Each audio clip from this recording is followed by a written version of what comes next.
দেশটা কে চালাচ্ছে রে ভাই? সেই পুরোনো আওয়ামী লীগের লেসপেন্সার? তাই তো। আপনারা যদি এখন একটা ইয়ার দিকে দেখেন, ওকে, আপনারা সবাই জানেন যে দেশে একটা ন্যাক্কারজনক ঘটনা ঘটছে। সেটা হচ্ছে, প্রথমত হচ্ছে বাইতুল খতিব পালায় গেছে। ওকে, পালায় যাওয়ার পরে দেখতেছে আরে চতুর্দিকে তো সব আওয়ামী লীগার আছে, আমি কেন পালাইলাম? আমার তো পালানোর দরকার ছিল না। সে বাস ভর্তি করে মুসল্লি নিয়ে আসছে, আর আমাদের গোয়েন্দা সংস্থাগুলো তখন ঘুমাচ্ছিল, ডিবি এসবি সব ঘুমাচ্ছিল। ওখানে একটা ন্যাক্কারজনক পরিস্থিতি সৃষ্টি করছে। ও কেন গেছে? ও গেছে কারণ চতুর্দিকে আমার লোক আছে, তাই সে দেখতেছে দ্যাটস ইজ কনফিডেন্স। এই কনফিডেন্সটা কোথা থেকে আসছে? এখনকার সরকারের মাইটকে মিলিটারিতে এখন পর্যন্ত কয়জনকে জেলে নেওয়া হয়েছে? মেজর জিয়াউল হাসান, নেভিতে সোহেল স্যার, আর কেউ কি? আরেকজন নেভির অফিসারের নাম শুনছে না, এই মুহূর্তে মনে পড়তেছে না। আমার কথা হচ্ছে, আমরা কয়েকদিন আগে দেখলাম যে হামিদ স্যার ডিজিএফআই ছিল, ওনার নাকি চাকরিচ্যুত হয়ে, এটার কিন্তু প্রজ্ঞাপন জারি এখন হয় না। He is still doing office. Major Hamid এখনো বিএমটিএফ মানে মেশিন টুলস ফ্যাক্টরিতে কাজ করতেছে, আমি যতটুকু সংবাদ পেয়েছি। 2 স্টার লাগাই ঘুরতেছে। এদিকে কিন্তু আমরা খুব খুশি যে ইয়াসার ফোর্স রিটায়ার্ড হয়ে গেছে। আমরা একটা চিঠি দেখেছিলাম যার মধ্যে 4 জনের নাম ছিল। লেফটেন্যান্ট জেনারেল তাবরেজ শাম সেম জিনিস, তার প্রজ্ঞাপন জারি হয় নাই, স্টিল হিজ 3টা স্টার লাগাই ঘুরতেছে। লেফটেন্যান্ট জেনারেল সাইফুল ইসলাম 4টা হয়েছে, আরেকটা কার্ডটা মেজর জেনারেল একটা কার্ডটা, মানে টোটাল 4টা ছিল, এই মুহূর্তে মনে করতেছে না। বুঝতে হচ্ছে এটি আমাদের ডাউট হচ্ছে, কে দেশটা চালাচ্ছে ভাই? কে দেশটা চালাচ্ছে? এখন এই যে খতিব থেকে শুরু করে সবাই কেন আবার আয়সা ইনস্টেড হচ্ছে? কারণ দেখতেছে যে সবাই আমাদের লোক। এখন পর্যন্ত আয়না ঘরের কেউ যারা আছে তাদের কি ধরা হয়েছে? তাদের নামে কোনো মামলা হয়েছে? সবচেয়ে একটা ইন্টারেস্টিং খবর শুনেন। ওয়াকার স্যারের কোর্সমেট হচ্ছে জেনারেল আকবর, যে হচ্ছে আপনারা সবাই শুনে থাকবেন জেনারেল এরশাদকে যে চর মারছিল, তারপরে বিচারক সিনহা যে ছিল তার সাথে খারাপ ব্যবহার করছিল। এই লোকটা হচ্ছে ওনার কোর্সমেট। উনি নর্মালি যেটা হয়, একজন জেনারেলের চাকরি অবসরে যাওয়ার পরে, উনি তো নর্মাল অবসরে গেছে, অবসরে যাওয়ার পরে উনি অনেক সময় সরকারি বাসায় একটা এক্সটেনশন চায়। এই এক্সটেনশন কখনো 3 মাসের বেশি দেওয়া হয় না, বাট উনাকে 1 বছরের এক্সটেনশন দিয়েছে ওয়াকার স্যার, 1 বছরের এক্সটেনশন দিয়েছে সেই নক্ষত্র বিল্ডিং। আচ্ছা, এখন উনি প্রায়শই এখন ওই Azmi sir, brigadier general Azmi sir যে আয়নাঘরে ছিলেন, উনার সাথে প্রায়ই এসে দেখা করে। মূল কারণটা কি জানেন? সেটা হচ্ছে এই আজমি স্যার যেন উনি যে আয়নাঘরে ছিল, এটা মামলা যখন করবে তখন যেন জেনারেল আকবরের নাম না থাকে। ওয়াকার স্যারকে কি কোর্সমেটকে বিচার মানে বাঁচানোর দায়িত্ব ওনাকে দিছে? উনি এখন দেশকে বাঁচাবে, দেশকে না বাঁচায় উনি এখনো কোর্সমেটকে বাঁচানোর ইয়াতে আছে। এখন পর্যন্ত আয়না ঘরের যে কজন আছে কাউকে এখন পর্যন্ত চাকরিচ্যুত উনি করেননি। তাহলে এতে কি বোঝা যায়? এতে আমাদের এই সরকারকে যারা ডিসক্রেডিট দিবে তারা, আপনি চতুর্দিকে দেখেন, আপনি একটা সহজ জিনিস মিলান, যে আমরা দেখলাম যে ঢাকা ইউনিভার্সিটিতে তোফাজ্জল নামে একটা ছেলেকে ভাত খাওয়ানোর পরে পিটিয়ে মেরা ফেলা হলো, তাই না? এই একটা সবাই দেখলাম যে এটা নিয়ে, হ্যাঁ, এই ছেলেগুলা কে অ্যারেস্ট করলো, ম্যাক্সিমামই দেখা গেছে একটা ছাড়া সবাই ছাত্রলীগ। তারপরে তাদেরকে কোনো রিমান্ড টিমান্ড কিছু নেয় নাই কেন? এখানে কি এই জিনিসটা কেন হলো, এটার কি আমাদের কি কোশ্চেন করতে হবে না? এরা কি একটা স্বাভাবিকভাবে এরকম মানে পিটিয়ে মেরে ফেলা হয়েছে, নাকি এর পিছনে কারণ আছে? কারণটা এই জন্য কোশ্চেনটা করতেছি যে আপনারা এখন যদি পার্বত্য চট্টগ্রামের ঘটনাটা দেখেন, ওখানে মামুন নামে একটা ছেলেকে সেম চুরির অপরাধে সেম পিটায় মেরে ফেলছিল পাহাড়িয়া, এবং তাকে হাত পা বাঁধা অবস্থায় পাওয়া গেছে। তারপরে তারা গল্প বানাইছে তাকে নাকি ইলেকট্রিক শক খায়, চুরি করতে যাওয়ার সময় ইলেকট্রিক শক খাইয়া গেছে। এখন আপনি যদি ঘটনা দুইটা মিলান,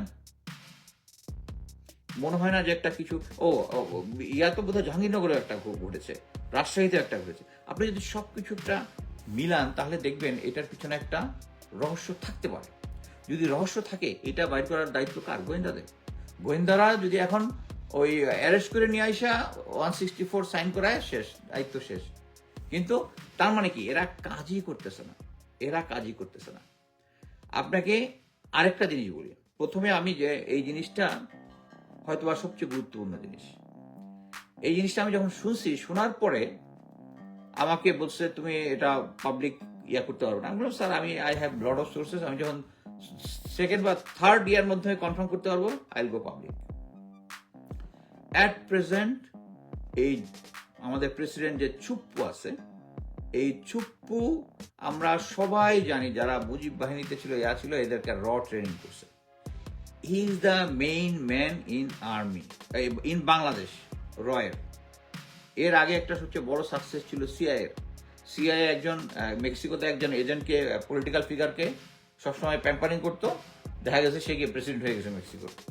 সেই লোক মারা যাওয়ার অনেক পরে আবিষ্কার হয়েছে যে he was actually CIA spy. But আমাদের চুপ্পু তো আমরা জাইনে সেটাই তাকে বসাইছি। তারপরে নেক্সট কে ছিল, লেফটেন্যান্ট জেনারেল মুজিব কি করছে, ওই যে 250 ভারতীয় এজেন্ট যারা এখানে ছিল তাদেরকে ক্যান্টনমেন্টের ভিতরে রাখার ব্যবস্থা করছে। ওয়াকার স্যার সবকিছু জানে। তারপর ভারতীয় একটা প্লেন এসে নিয়ে গেছে, তাদের এজেন্টদেরকে বাঁচাই দিছে। এবং এখন শোনা যাচ্ছে যে মুজিব পালায় আছে, দেশে আছে। কোথায় আছে জানেন? সবাই সন্দেহ করতেছে তারা ইন্ডিয়ান এম্বাসির ভিতরে আছে, কারণ ওদের তার সবচেয়ে বড় এসে। সো এখন আপনি হিসাব যদি মিলান, এবং এরপরে আমি আবার একটা বলি, কয়েকদিন আগে আমি দেখলাম 26 লং কোর্সের হাফিজ, লম্বা করে আর কি, সে বলতেছে আমি বোধহয় অ্যারেস্টেড হচ্ছি। এই সময় তার অ্যারেস্ট হওয়ার কথা না। আমি ওর নিচে লিখছি তুমি অ্যারেস্ট, পলিটিক্যাল কারণে অ্যারেস্ট হচ্ছে। সে পলিটিক্যাল কারণে অ্যারেস্ট হচ্ছে না, বিকজ হিজ ইন্ডিয়ান কানেকশন। এইটার পরে গোয়েন্দা সংস্থাগুলা কারা কারা রিলেটেড উইথ ইন্ডিয়ান গোয়েন্দা সংস্থার যারা আছে, আমি নিজের ইয়াতে যেগুলা পরিচিত সবার নাম নিয়ে আমি বলছি। বাট একটা ডিটেলস ইনভেস্টিগেশন দরকার। এই ইনভেস্টিগেশনটা করতেছে, আমি বিশ্বাস করি যে এই চুপ্পুর সাথে মিলায় যারা যারা একটা স্পাইরিং আছে। কিন্তু আমরা মানে দেশ ভাগ হওয়ার আগে আমরা ছিলাম এই ব্রিটিশ ইন্ডিয়াতে, আমরা ছিলাম MI6 MI5 এর অংশ। দেশ ভাগ হয়ে গেল, ISIও তাদেরকে ফ্লারিশ করলো, রস ফ্লারিশ করলো, একমাত্র আমরা বাংলাদেশ এখানে বসে বসে একবার ISI এর পা চাটি, একবার রয়ের পা চাটি। আমাদের নিজেদের ইন্টেলিজেন্স বুঝতে কোনো কিছু নয়। আমাদের গোয়েন্দা সংস্থা যারা বসে আছে তারা বসে বসে আঙ্গুল চুষতেছে। সবচেয়ে অবাক হবেন আমি গোয়েন্দা সংস্থার লোকজন মানে probably I am too tough for them, আমাকে অ্যাপ্রোচ করে নাই। বাট অ্যাটলিস্ট নিউ ইয়র্কে আসছে, পলিটিক্যাল সিচুয়েশন নিয়ে কথা বলে, আর্মি নিয়ে কথা বলে, সিভিল মিলিটারি, এরকম বেশ কয়েকজনের কাছে DJFI থেকে অ্যাপ্রোচ করছে যে আর্মি সম্বন্ধে ভালো বইলা ইয়া করার জন্য। আরে ভাই, আর্মি ভালো কাজ করলে এটা আমরা সবাই দেখব, কাউকে প্যাম্পারিং করতে হবে না। বাংলাদেশের সবচেয়ে বড় সমস্যা হচ্ছে স্বজনপ্রীতি। ভাই, এত স্বজনপ্রীতি করলে দেশের সাথে যখন দেশের কোশ্চেন আসবে, নো স্বজনপ্রীতি। আমি আর আগে লাইভে বলছি, আমার সাথে major general Hamid sir contact করার চেষ্টা করছিল, বা আমাকে লিখছে, ভাই তোমার সাথে তো আমার এত ভালো খাতির, তোমার আমি কোনোদিন কোনো ক্ষতি করছি, তোমার সাথে আমি কোনো ইয়া করছি তো, তোমার কোনো ক্ষতি করছি, তোমার ফ্যামিলির কোনো ক্ষতি করছি, we are so good friend together, একসাথে কত সময় কাটাইছি। আমি কারেক্ট স্যার, আপনার সাথে আমার কোনো শত্রুতা নেই, বাট আপনি আমার দেশের সাথে শত্রুতানি করছেন, so you are no more my friend. Simple. দেশটা সবার আগে আসবে। কিন্তু আমাদের গোয়েন্দা সংস্থাগুলোকে এই যে ইনভেস্টিগেটগুলো করতেছে, এই যে স্পাইরিংগুলো আমাদের দেশের ভিতরে আছে, I don't know what they are doing. যদি করতো তাহলে আমরা এই খতিবের সিচুয়েশন দেখতাম না, আমরা এই হিল ট্রাক্সের এই সিচুয়েশনটা দেখতাম না। আমি শুধু এখন এমন একটা সিচুয়েশনে দেখতেছি যে ফিউচারে হয়তো দেখা যাবে জেনারেল আমাদের উপদেষ্টা মাননীয় ডক্টর ইউনূসের সরকারকে ডিসক্রেডিট দেওয়ার জন্য যত ধরনের কাজ আছে সবকিছু করবে। আপনি একটা জিনিস দেখেন, অলরেডি আমাদের চিটাগাং হিল ট্রাক্সে এই গত 15-16 বছর ধরে কিছু হয় না, হঠাৎ করে শুরু হয়েছে। কেন হয়েছে? এখানে ভারতীয় ইন্ধন আছে। আমাদের একজন রাষ্ট্রীয় সচিব বা উপদেষ্টা কেউ একজন এই কথাটা বলেছে যে ভারতীয় ইন্ধন আছে, এবং এই সমস্ত ক্ষেত্রে আমাদেরকে স্ট্রং স্ট্যান্ড নিতে হবে, আমাদের গোয়েন্দা সংস্থাগুলোকে সিরিয়াসলি। এবং এই ইনভেস্টিগেশনগুলো ইজ নট ইজি, একটার সাথে একটা লিঙ্কিং করা ইজ নট দ্যাট টাফ। যখন এখন যদি জিজ্ঞেস করি, তোফাজ্জলকে জিজ্ঞেস করে, আচ্ছা তোফাজ্জলের ফ্যামিলি, তোফাজ্জল কিভাবে ক্যান্টনমেন্টে আসলো, সরি বা ঢাকা ইউনিভার্সিটিতে আসলো, কিভাবে আসলো, কার সাথে আসলো, কেমনি আসলো, সিসি ক্যামেরাতে দোষী কারা কারা আমরা সবাই দেখছি।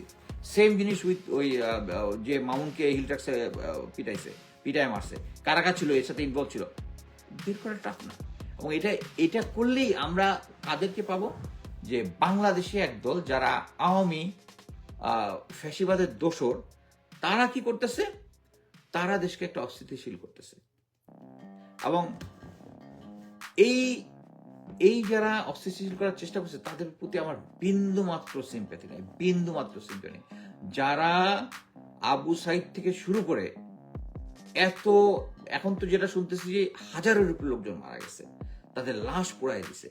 এখন কি আমরা মানে যারা যে সমস্ত পুলিশের লোকজন সরাসরি গুলি করেছে, ইভেন মিলিটারি যারা সরাসরি বলেছে, তাদের কি আপনি অ্যারেস্ট দেখতেছেন? No. General Waker is saving everyone. Why? একটা থিওরি বলে যে, ওই যে আমি এর আগে লাইভে কয়েকবার বলেছিলাম যে জেনারেল ওয়াকারকে প্রেশার দিতেছে ডিজিএফ এর একটা গ্রুপ, যে তিনি যেন রাষ্ট্রীয় ক্ষমতা নিয়ে নেন। তখন নেয়নি, তখন জেনজির প্রেশার ছিল। বাট আমার কাছে কিছু তথ্য আছে, তথ্যগুলো আমি ভেরিফাই করেও আমার কাছে বিশ্বাসযোগ্য মনে হয় না। সেটা হচ্ছে যে এখন যারা জেনারেল আছে, যারা জানে যে তারা সরাসরি কিলিং বা অন্য গুম খুন অন্যের সাথে জড়িত, এরা তো এখনই ধরা করার কথা। বাট এখন যদি ধরা না খাওয়া, ভবিষ্যতে সরকার চেঞ্জ হলে তারা ধরা খাবে। সো তারা প্রেশার দিতেছে যে দেশে একটা অস্থিতিশীল পরিস্থিতি তৈরি করে রাষ্ট্রীয় ক্ষমতা সেনাবাহিনী নিয়ে নিবে। এবং এই কারণে ডিজিএফআই বিভিন্ন লোকজনকে এখন ফোন করে বলার চেষ্টা করতেছে যে আর্মির পক্ষে পজিটিভ বলার জন্য। আমরা আর্মির পক্ষে পজিটিভ বলবো, বাট এটা আমাদের দেখতে হবে। আমরা যদি দেখতাম যে যারা আয়নাঘর গুম খুনের সাথে জড়িত, তাদের প্রত্যেককে এখনকে বিচারের সামনে আনা হয়েছে, অ্যাজ ইফ বাংলাদেশ আর্মিতে একমাত্র জিয়াউল আহসান ছাড়া কেউ গুম খুন কোনো কিছু করে নাই। তাহলে জিয়ারও ছেড়ে এখন তো জিয়ারকে আটকে রাখছেন কেন? জিয়াকে আটকে রেখে বাকি সবাইকে ইয়ে করে রাখছেন। এই একজনকে দেখা যায় যে সবাইকে ইয়ে করে। এবং সবচেয়ে অবাক কাণ্ড হচ্ছে যে আমি খবর পেলাম যে নভেম্বরের মধ্যে হয়তো দেখা যাবে যে আর্মি একটা খবরটা নেওয়ার একটা চেষ্টা করবে। বাট এটা আমি কনফিডেন্ট যে এটা সেনাবাহিনী ইচ্ছা করলেই পারবে না। কারণ আমাদের স্টুডেন্ট ফ্রন্ট যারা আছে, আমি যতটুকু জানি, স্টিল দে আর স্ট্রং। এটা না যে এটা আওয়ামী লীগ বিএনপির না যে আন্দোলন একবার থামাই দিলাম তারপরে না। আর এখন যে সিচুয়েশন হয়, প্রয়োজনে গিয়ে দেশে যায়, আমিও যুদ্ধ করবো, এদের সাথে গিয়ে দাঁড়াবো। কারণ দেশ সবার আগে। আমি চাই না, আমি একজন এক্স মিলিটারি হিসেবে আমি চাই না যে সেনাবাহিনী এখন এর মধ্যে এই রাষ্ট্রীয় কার্য পরিচালনার মধ্যে আসুক। কারণ সেনাবাহিনী যদি আসে এবং এটা যদি ওয়াকার স্যার যদি প্রধান থাকে, it's as good as Awami government. কারণ ওনার ব্যাকগ্রাউন্ডে যারা ছিল এবং যতগুলো জেনারেল আছে তার কোর গ্রুপের মধ্যে আছে, আওয়ামী জেনারেল। সো আমি মনে করি না যে সেনাবাহিনী এরকম একটা বোকার মতো কাজ করবে। বাট আমার কাছে খবর আসছে যে 3 কোর্সমেট একসাথে ডিসিশন নিচ্ছে, তাদের অ্যাডভাইস দিচ্ছে নাকি, ওয়ান অফ দ্য অ্যাডভাইজার নাকি জেনারেল আজিজ, জেনারেল শফিউদ্দিন, এগুলো নাকি একজন অ্যাডভাইজার। আর তো আছেই। আমি যদি ওয়াকার স্যারকে, এই জেনারেল শাহিনকে অজিত দোভালের সাথে টেক্সট আদান প্রদানের জন্য এখন পর্যন্ত অব্যাহতি না দিয়ে থাকে, একজনের থেকে একজন পোস্টিং দিয়ে থাকে, আপনি ওয়াকার স্যারের কাছে কি আশা করেন? নাথিং। সো আমি এখনো এই ইউনূস, এই রাষ্ট্রপতি না, প্রধান উপদেষ্টা ডক্টর ইউনূসকে আমি বলবো to get control of army. এখন একটা লোকজনের মধ্যে প্রচলিত হচ্ছে, যখন আড্ডা করি, যে দেশের মধ্যে এখন 3টা সরকার চলতেছে। একটা হচ্ছে ডক্টর ইউনূস সরকার, ওয়াকার সরকার, আর একটা হচ্ছে এক্স স্বৈরাচারী সরকারের দোসরদের সরকার। আপনি দেখেন, জেনারেল সিদ্দিক রাজুকের ওখান থেকে বাতিল হওয়ার পরে 3 দিনের মধ্যে আবার রিজিস্টার্ড হয়ে গেছে। Who is running the show? আপনার ডাউট লাগে না? Who is running the show? আমরা দেখলাম তাবরেজ শামস এবং লেফটেন্যান্ট তাবরেজ শামস এবং হামিদ স্যারটা কি চাকরিচ্যুত হয়ে গেছে? হয় নাই। দে স্টিল ডুইং অফিস। আমাদেরকে ওই যে একটা ছোটবেলায় গল্প করছে না, একই কুমিরের বাচ্চা বারবার দেখায়, ওয়াকার তাই দেখাচ্ছে। উনি সম্ভবত ডিসিশন নিছে যে মানে যখনই কেউ কথা বলতেছে, না না আমরা অ্যাকশন নিব, বাট কথা হচ্ছে এই অ্যাকশনটা slow. No, it's not even slow, it's going backwards. This is too much.